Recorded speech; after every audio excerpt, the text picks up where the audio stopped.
3 февраля 2023 года в тихом городке Ист-Палестина, США, произошла страшная техногенная катастрофа. Грузовой состав из 150 вагонов, груженный смертельно опасными химикатами, сошел с рельсов из-за технической неисправности, которую можно было легко предотвратить. Перегрелся подшипник колесной пары, но поезд продолжал движение, потому что датчики температуры на путях не сработали. Они были расположены слишком далеко друг от друга. Экипаж узнал о проблеме только когда увидел искры из-под вагона, но было уже поздно. После схода с рельса власти приняли решение, от которого волосы встают дыбом – провести контролируемое сжигание токсичного винилхлорида, чтобы избежать взрыва. Над городом поднялся огромный черный гриб дыма, а через несколько дней в местных ручьях начала массово гибнуть рыба. Жители жаловались на головные боли, кашель и сыпь. А железнодорожная компания Norfolk Southern, чья прибыль за предыдущий год составила более $3 миллиардов, первоначально выделила городу всего 25 тысяч помощи, по целых $5 на жителя.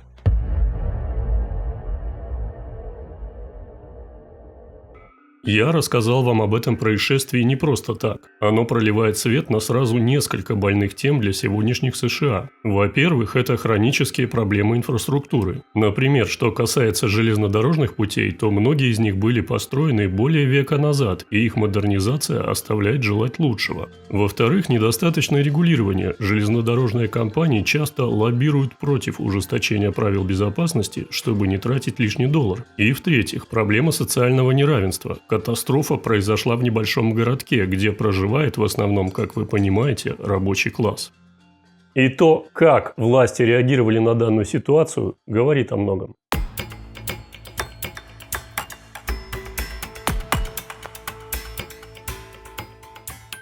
Крах доллара и падение США – об этом мы слышим уже, наверное, лет 30. Разного рода аналитики постоянно предрекают гибель так называемого мирового гегемона. Иных из них уж нет, а мировой гегемон, как видим, гибнуть отказывается. А даже наоборот, в лице своего новоиспеченного лидера строит умопомрачительные планы на будущее. В результате возникает резонный вопрос, а правы ли те, кто видит это будущее для Америки в столь мрачных тонах? Но знаете, строить прогнозы – дело неблагодарное, да и непростое. Поэтому я не хочу гадать на кофейной гуще, а предлагаю вам просто поближе познакомиться с тем, что собой представляет сегодняшняя Америка. Настоящая Америка, без глянца и мишуры. Ведь за роскошными небоскребами Манхэттена и блеском Голливуда скрывается совершенно другая страна, где каждый пятый мост находится в аварийном состоянии, где заброшенные заводы Детройта стали туристической достопримечательностью и где состояние 3 богатейших людей превышает совокупное богатство 160 миллионов их сограждан.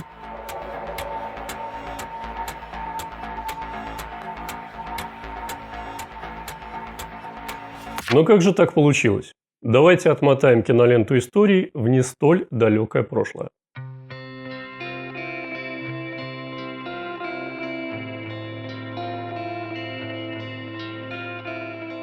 1945 год. Соединенные Штаты оказались в поистине уникальной ситуации. Пока послевоенная Европа и СССР лежат в руинах, американские заводы работают на полную мощность. На долю США приходится 60% промышленного производства мира и 40% мирового экспорта. Золотой запас США составляет 70% мирового. Доллар становится главной мировой валютой. Начинается эпоха той самой американской мечты.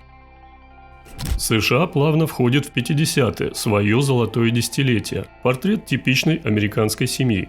Отец работает на заводе, мать – домохозяйка, 2 детей, собственный дом в пригороде, новенький «Шевроле» в гараже. Забавный факт. В эти годы некоторые автосалоны дарили покупателям новых машин живых цыплят – символ процветания и домашнего уюта. Как мило, правда? А теперь на минуточку представьте, что вы не тот самый счастливый хозяин новенькой машины, которого мы, конечно же, рисуем в своем воображении таким типичным белым американцем, а афроамериканец. Представьте себе, что вы не можете войти в определенный автобус или ресторан только потому, что у вас другой цвет кожи. Или что вас могут избить или даже убить за то, что вы пытаетесь голосовать на выборах. Но ведь это тоже Америка 50-х. Государство, в котором миллионы людей подвергались унижениям и насилию каждый день своей жизни. И это было не просто неудобство. Это была целая система, которая лишала их человеческого достоинства и возможности жить полноценной жизнью. Вспомните об этом в следующий раз, когда услышите очередные офигительные истории про ГУЛАГ и 1937 год. Ребята, не ленитесь, подпишитесь на канал. Вам не сложно, а нам приятно. И лишняя копеечка будет котику на консерву.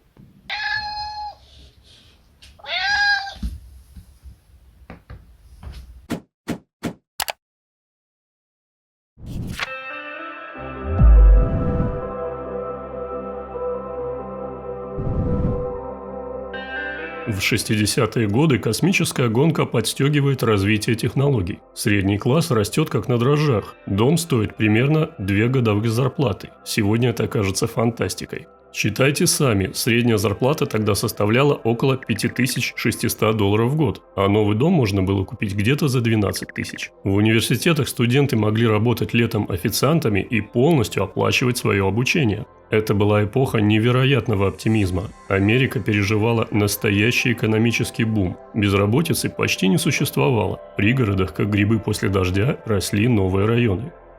Типичная картина того времени. Новенький Ford Mustang стоимостью $2368 в 1964 году, меньше трети годовой зарплаты. Припаркован у супермаркета, где бензин стоит меньше 10 центов за литр. В торговых центрах появляются первые автоматы с газировкой за 5 центов. Макдональдс только начинает свою экспансию, и Биг Мак стоит довольно дорого. Целых 45 центов. Людям не надо было биться за трудовые вакансии. Компании сами соревновались за работников, предлагая все более щедрые условия. В эти годы американцы впервые массово открывают для себя отпуск. Появляются первые тематические парки Диснея. Авиабилеты все еще дороги, но автомобильный туризм процветает. Появляются первые мотели и придорожные рестораны. Технологический прогресс входит в каждый дом. Теперь цветные телевизоры, стиральные машины и прочие кондиционеры уже не роскошь, а обыденное явление. Домохозяйки были счастливы и не понимали, как поколение их матерей выживало без всех этих благ цивилизации. Но за этим фасадом процветания уже начинали звучать первые тревожные нотки. Так и не была решена проблема расового неравенства, США ввязываются в войну во Вьетнаме, появляются признаки будущей инфляции. Тем не менее, 60-е остаются в памяти американцев как последнее десятилетие настоящей американской мечты, когда казалось, что процветание будет вечным. Любопытно, как тогдашнее американское общество представляло себе будущее. В 1964 году журнал Rand Corporation предсказывал, что к 2020 году рабочая неделя составит 20 часов, а главной проблемой общества станет избыток свободного времени. Какие наивные ребята. 15 августа 1971 года президент Никсон появился в воскресном телеэфире и объявил о временной приостановке золотого стандарта. Временная мера, как вы понимаете, оказалась постоянной, и это событие радикально изменило ход мировой истории. Что, собственно, произошло? До этого момента действовала Бреттон-Вудская система. Доллар был привязан к золоту по курсу $35 за унцию, а все остальные валюты – к доллару. США обязались обменивать доллары на золото по первому требованию других стран. Это работало как естественный тормоз для печатного станка. Напечатаешь слишком много, другие страны предъявят к обмену доллары на золото. Но к началу 70-х долларов в мире оказалось намного больше, чем золото в американских хранилищах. Тогда Франция и другие страны почуяли что-то неладное и начали настойчиво требовать желтый металл в обмен на имевшуюся у них зеленую бумагу. Что сделали США? Просто сменили правила игры, заявив, что доллар больше не обеспечивается золотом. Что произошло дальше? США получили уникальную привилегию. Они могли печатать главную мировую валюту без ограничений. Весь мир продолжал продавать свои товары за доллары. Но теперь эти доллары были обеспечены только доверием к правительству США. Другие страны накапливали эти доллары как резервы, по сути, обменивая реальные ресурсы на бумажки с портретами американских президентов. Гениальная схема. У меня просто нет других слов. Результат? К настоящему моменту госдолг США превысил $36 триллионов. Есть даже специально созданный сайт, где можно отследить его размер в реальном времени. Но это мы немного забегаем вперед. Давайте все-таки вернемся в 70-е.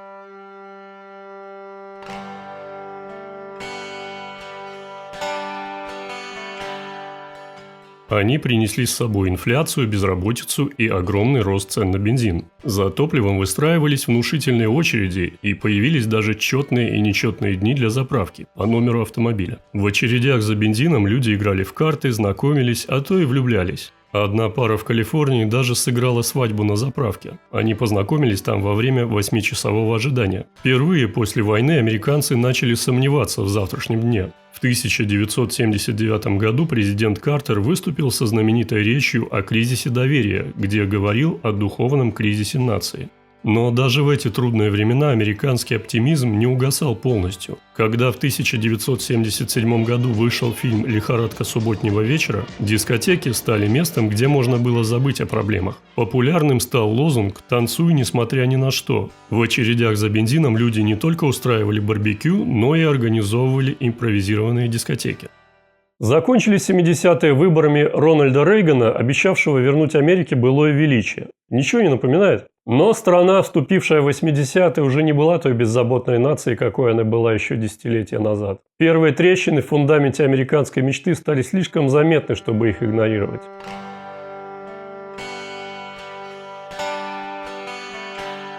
Рейган пришел к власти с простым месседжем: государство не решение проблемы, государство и есть проблема. Начались самые масштабные налоговые послабления в истории. Высшая ставка налога упала с 70 до 28%. На Уолл-стрит закипела новая золотая лихорадка. Символом эпохи стал Гордон Гекко из фильма «Уолл-стрит» с его знаменитым «Жадность – это хорошо». Молодые брокеры носили подтяжки и красные галстуки и считали, что мир принадлежит им. Забавный факт: в 1987 году некоторые яппи, молодые состоятельные люди, носили специальные счетчики богатства, электронное табло, показывающее их текущее состояние с учетом движения рынка. В моду вошли кредитные карты. Появилась шутка: американец – это человек, который едет в банк на машине, купленной в кредит, чтобы заплатить за телевизор в кредит деньгами с кредитной карты. А затем пришли 90-е, а вместе с ними интернет, который изменил все. Интернет-стартапы множились в геометрической прогрессии. 20-летние программисты становились миллионерами за ночь. Курьезный случай. Компания TheGlobe.com в первый день торгов на бирже выросла на целых 600%. Ее основатели были так молоды, что не могли арендовать машину без взрослого получателя. Но при этом уже стали мультимиллионерами. Как раз в то время, когда Россия переживала один из самых тяжелых экономических кризисов своей истории – дефолт, в США были уверены, что нашли формулу вечного процветания. Думаете, совпадение? Тот самый Билл Клинтон завершил свое президентство с профицитом бюджета. Последний раз такое случалось в 1969 году.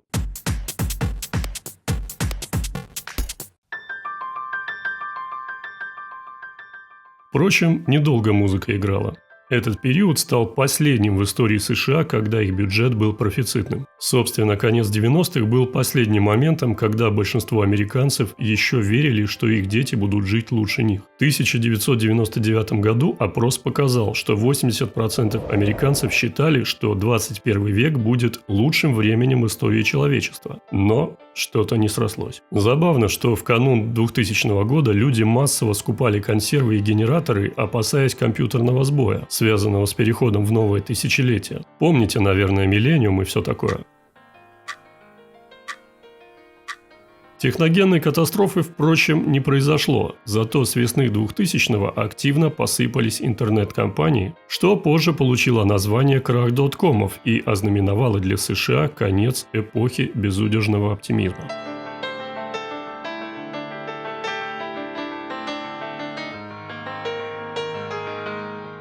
А еще на фоне всех этих взлетов и падений никто будто и не заметил одного не бросающегося в глаза, но очень важного процесса. Как лягушка в медленно нагреваемой воде не замечает опасности, так и Америка не осознавала, что происходит. Десятилетие за десятилетием промышленный гигант незаметно превращался в один большой финансовый пузырь. Реальное производство уходило из страны.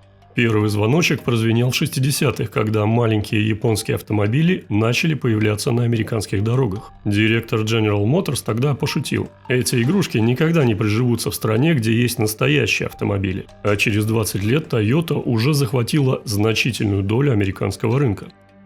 Вообще, в начале 80-х Япония была, что называется, на хайпе. Про Тойоту и японскую электронику тогда с придыханием говорили даже мои украинские родственники в маленьком городке в Житомирской области. И это, заметьте, без интернета, который еще к тому времени не изобрели. Впрочем, с Японией американцы разделались довольно просто, навязав ей так называемое «соглашение Плаза», которое буквально удушило ее экономику. Кстати, вторую в мире по ВВП на тот момент. Но на этом мы останавливаться не будем, потому что для нас в данном случае гораздо интереснее то, что к 90-м годам уже набирал обороты китайский фронт. Да-да, я про массовый перенос производственных мощностей в Поднебесную. Экономисты уверяли, что это выгодно всем. Американцы получат дешевые товары, а китайцы – рабочие места.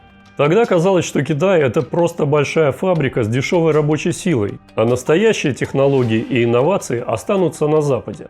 Но не тут-то было. Все начиналось безобидно. В 80-х и 90-х крупные корпорации вроде Nike, Apple и General Electric начали переносить производство в Китай. Логика была железобетонной. Китайские рабочие получали в разы меньше американских, а качество товаров можно было держать на приличном уровне. Совершенно верно. Но вот проблема. Невозможно долго держать страну на уровне дешевой рабочей силы. Китайцы начали обучаться, перенимать навыки и изучать технологии. Постепенно от простого винтикосборочного производства Китай перешел к освоению сложных процессов. У Foxconn, сборщика Apple, сначала были только отверточные производства, но вскоре они научились уже и кое-чему посложнее, и это было только начало. Если в 90-е Китай выглядел как огромный цех для Запада, то уже в 2000-е в нем начали появляться свои амбициозные компании. Lenovo купила компьютерный бизнес IBM, Huawei начала экспансию в сферу телекоммуникаций, а BYD, производитель аккумуляторов, задумался о создании собственных электромобилей. Китайцы учились, копировали, а затем делали свое, дешевле и иногда даже лучше. Пример с Huawei особенно показателен. В 90-х компания начала с того, что продавала телеком-оборудование западных фирм, но через несколько лет уже разрабатывала собственные технологии. В 2009 году Huawei стала крупнейшим поставщиком телекоммуникационного оборудования в мире, а к 2019-му американцам стало уже не до шуток, и они официально признали ее угрозой для национальной безопасности. Америка хотела дешевые товары, а получила устрашающего конкурента, способного не только производить, но и придумывать новое. А еще потеряла миллионы производственных рабочих мест. Целые города превратились в так называемый ржавый пояс. Для тех, кто не в курсе, что это, расскажу.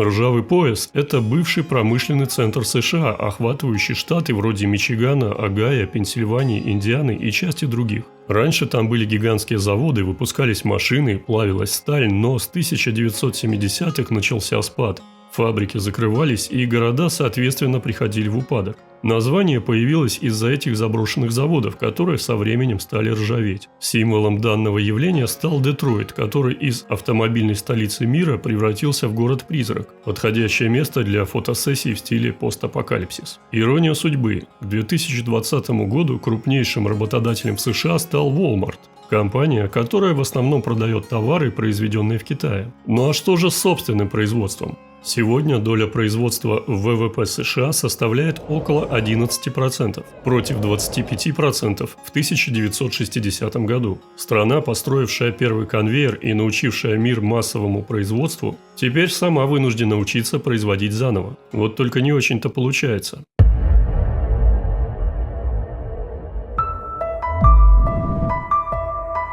Наверное, самый яркий пример утраты технологической компетенции в США – это потеря возможности отправки человека на Луну. Как известно, впервые американцы осуществили это еще в 1969 году прошлого века в рамках программы «Аполлон». Но к 20-м годам нашего столетия вдруг оказалось, что повторить это будет крайне сложно. Дело в том, что произошли банальные вещи. Во-первых, тысячи страниц чертежей, схем и расчетов программы «Аполлон» были утеряны или разбросаны по архивам. Сегодня даже само НАСА признает, что не может полностью воспроизвести эти старые технологии. Во-вторых, многие компании, производившие детали для Сатурн-5, ракеты, которая доставила астронавтов на Луну, давно закрылись. Производство ключевых компонентов больше не существует. И в-третьих, инженеры, создававшие Аполлон, либо ушли на пенсию, либо уже умерли. Молодое поколение не обладает их знаниями, и обучение новых специалистов идет буквально с нуля. А итог простой. США не в состоянии воспроизвести технологии прошлого века. Вместо этого НАСА вынуждена тратить десятки миллиардов долларов и годы на создание новой лунной программы Артемида. И знаете что? У них как-то не особо выходит. Но давайте все-таки вернемся в начало нулевых и проследим, что же в конечном счете привело к таким парадоксальным результатам. Ведь в новое тысячелетие США вступили как единственная сверхдержава. Холодная война осталась в прошлом, Советский Союз распался, и Америка буквально стояла на вершине мира, несмотря на некоторые неурядицы. По крайней мере, многим так казалось со стороны. А что, ведь внешне все выглядело просто замечательно. Фондовый рынок, куда же без него, бьет рекорды. Компании вроде Microsoft, Apple и Amazon меняют мир, а их основатели становятся новыми героями американской мечты. Вспомните, какую революцию произвел поисковик Google. Американская поп-культура процветает. Голливуд празднует триумф «Титаника» с рекордными кассовыми сборами в 2,2 миллиарда долларов. При этом нарастающие тревожные тенденции остаются где-то в тени. Дефицит торгового баланса растет, а производство тихой сапой продолжает перемещаться в Азию. А что насчет уровня жизни, кстати? А ничего хорошего. Зарплаты особо не растут, а стоимость жилья и образования как раз наоборот. При этом государство совершенно спокойно вступает в так называемую войну с терроризмом после известных событий 11 сентября. Военные кампании в Афганистане и Ираке обошлись американским налогоплательщикам в астрономическую сумму – более 2,3 триллионов долларов к 2021 году. Примечательно, что эта сумма могла бы покрыть стоимость обучения в колледже для всех американских студентов на протяжении 10 лет. Через 20 лет мир потрясут кадры бесславного финала этой бессмысленной войны. К 2008 году американские банки, которые раздавали кредиты всем подряд, сталкиваются с волной дефолтов. Ипотечные кредиты с высоким риском начинают рушиться. В сентябре 2008 года падает гигант Lehman Brothers, и мир погружается в хаос. Это было крупнейшее банкротство в истории США и начало Великой рецессии, самого масштабного экономического кризиса со времен Великой депрессии. Этот кризис оставил после себя поистине разрушительные последствия. Чтобы спасти экономику, правительство США вливает триллионы долларов в банки и компании. Это, конечно, в целом спасает систему от полного коллапса, но ценой становится резкий рост государственного долга. К 2012 году он уже превышает 16 триллионов долларов. При этом на бумаге экономические показатели как будто начинают восстанавливаться. Вот только что это означает в реальности? А то, что богатые стали еще богаче, при этом у среднего и рабочего класса выбита почва из-под ног. Многие семьи, потерявшие дома во время кризиса, так и не смогли восстановиться.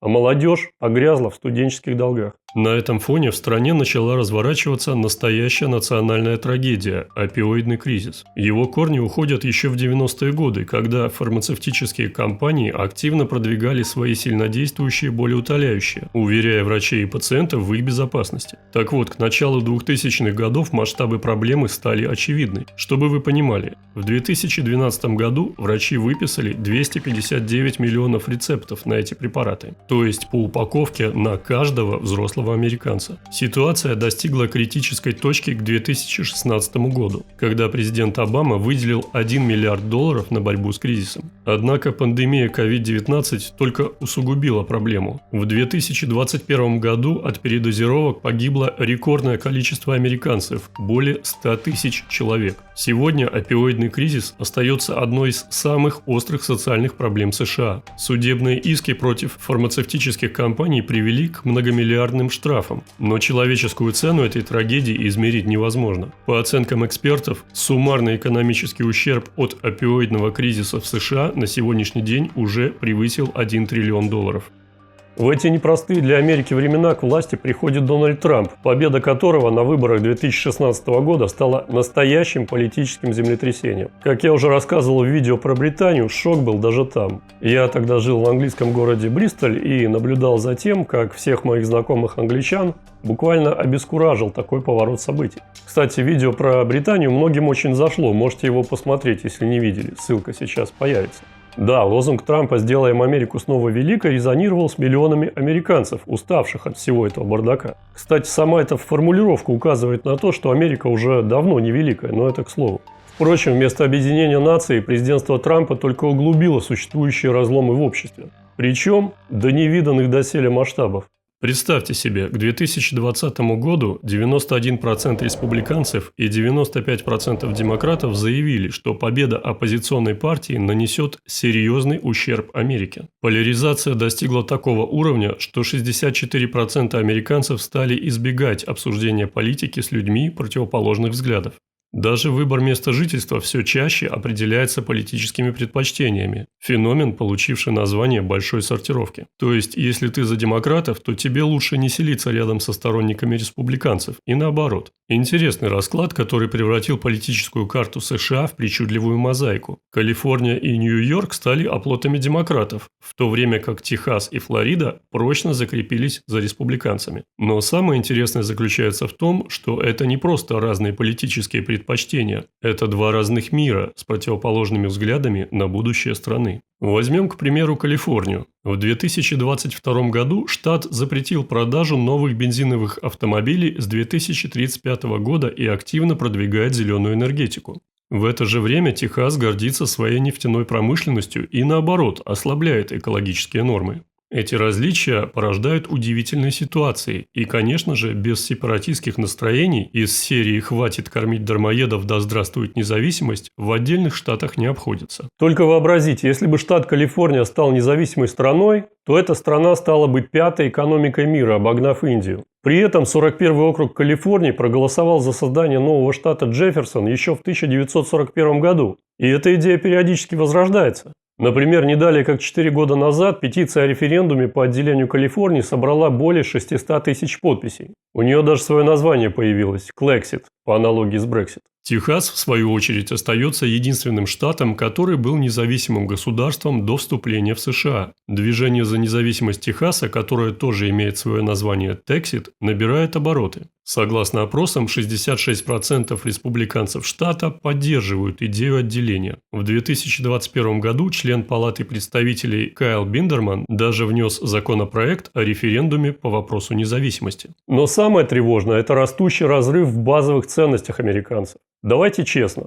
Эта двухпартийная система изначально задумывалась как шоу для народа, не более того. Но ирония американской политической системы заключается в том, что этот управляемый спектакль вышел из-под контроля. Да, до поры до времени эта система работала. Демократы и республиканцы создавали видимость противостояния, но по ключевым вопросам, когда дело касалось внешней политики или банкиров, действовали удивительно согласованно. За кулисами решения принимались в узких кругах финансовой элиты, и это всех более-менее устраивало. Однако беда пришла откуда не ждали. Социальные сети и новые медиа разрушили монополию истеблишмента на информацию. Поляризация общества, изначально искусственная, начала проникать в реальную жизнь. Алгоритмы соцсетей, заточенные на максимизацию вовлеченности, создали так называемые эхокамеры или информационные пузыри, где люди слышат только близкие им мнения. Мы все это прекрасно знаем. Если ты условно за красных, то ты читаешь одни телеграм-каналы. Если за белых, то другие. И в чужие ты, как правило, не заходишь.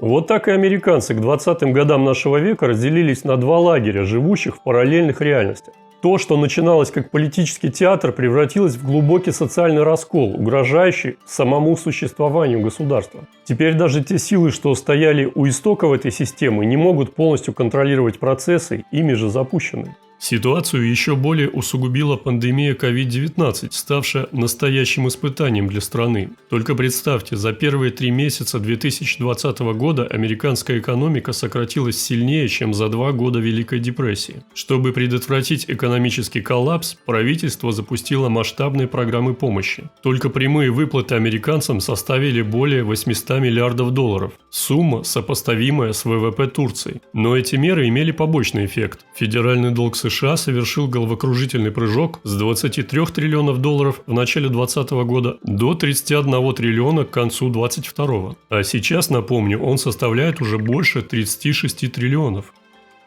Сумма астрономическая. Для понимания давайте ее соответствующим образом визуализируем. Напрягите воображение и давайте представим, что мы составили стопку из долларовых банкнот на эту сумму. Так вот, эта стопка достанет до Луны. Причем несколько раз. Действительно астрономическая сумма. Ну и что такого страшного в этом госдолге, спросите вы? Что мешает Америке просто отказаться платить? Ну не все так просто. Государственный долг США – это не что-то виртуальное, а в некотором смысле основа всей мировой финансовой системы. Американские гособлигации до сих пор считаются одним из самых надежных активов в мире. Они лежат в основе крупных финансовых фондов, страховых компаний, банковских резервов. Крупнейшими иностранными держателями американского госдолга являются такие страны, как Япония, Китай и Великобритания. Но мир меняется, и американские ценные бумаги и доллар, чья стабильность держится на доверии, это доверие постепенно теряют. Если в 2000 году доля доллара в мировых валютных резервах составляла 71%, то сегодня она упала до 59%. Китай, когда-то крупнейший держатель американского долга, сократил свои вложения в ценные бумаги США с 1,3 триллионов долларов в 2013 году до 860 миллиардов в 2023.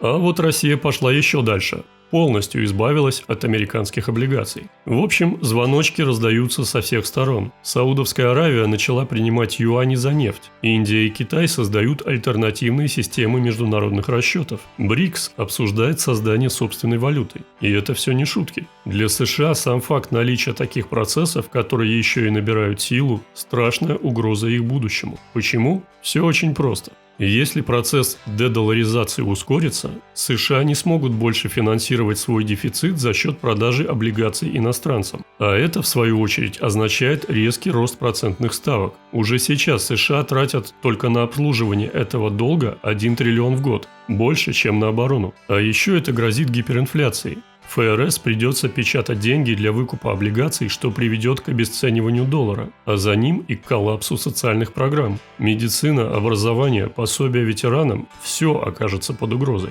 И тут я не исключаю любые сценарии развития этой ситуации. И тот, что мы пережили в 90-е, и даже кровавый югославский.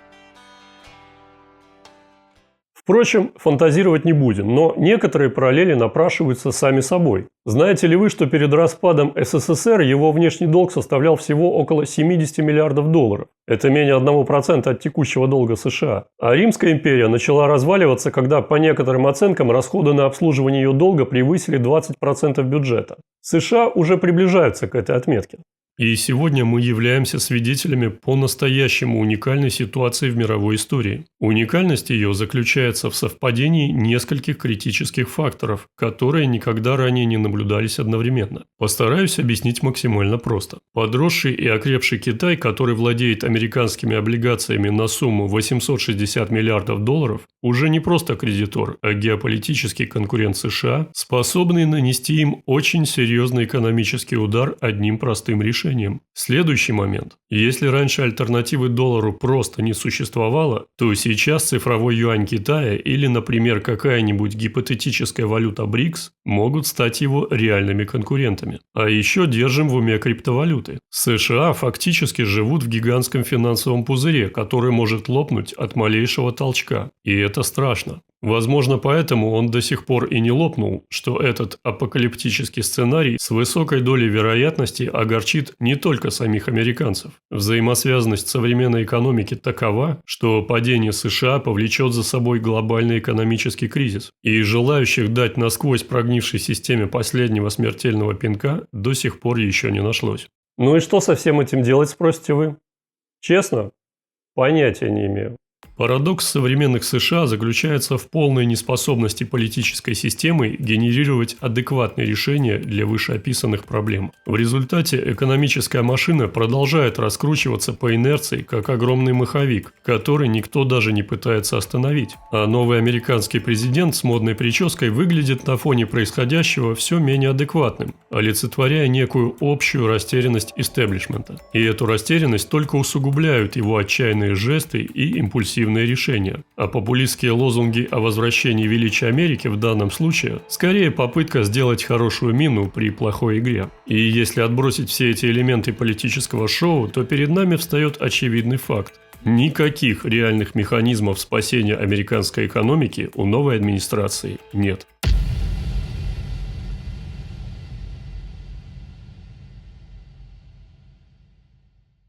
Наш мир находится на пороге беспрецедентной трансформации. Исход зависит не только от экономических механизмов, но и от способности глобальных лидеров договариваться в условиях растущей неопределенности. Да, от человеческого фактора никуда не деться. Так что многое зависит и от Путина, и от Трампа, и от Си. Парадокс в том, что сценарий полного краха никому не выгоден. Возможно, именно осознание этой хрупкости и не даст системе окончательно развалиться.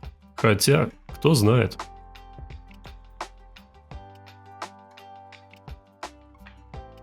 Да в том-то и дело, что никто точно не знает, какой сценарий реализуется. Мы живем в каком-то доселе невиданном эксперименте, где на кону стоит благополучие миллиардов людей по всему миру. И мы – те самые подопытные кролики, над которыми этот эксперимент проводится.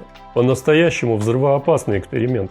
Во всей этой истории радует только то, что скучно нам точно не будет. Старый мир трещит по швам, но в этих трещинах уже пробивается свет нового. Возможно, мы, ныне живущие, наблюдаем конец одной эпохи и начало другой, совершенно иной. Какой она будет, покажет время. Кто знает. А вдруг она окажется лучше, чем мы ожидаем.